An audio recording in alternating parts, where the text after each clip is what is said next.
Lisaks sellele, et ukuleelega on võimalik mängida meloodiaid, on võimalik kasutada teda ka kui saateinstrumenti, mängides saateakorde, võid saata teisi instrumente või lauljaid. Hakkame õppima saateakorde. Akordikaart on pilt sõrmlauast, millele tuleb asetada sõrmed, et mängida saateakordi.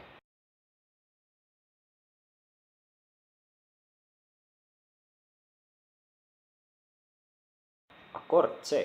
Aseta esimesele keelele kolmandasse astmevahesse sõrm. Mängi iga sõrmega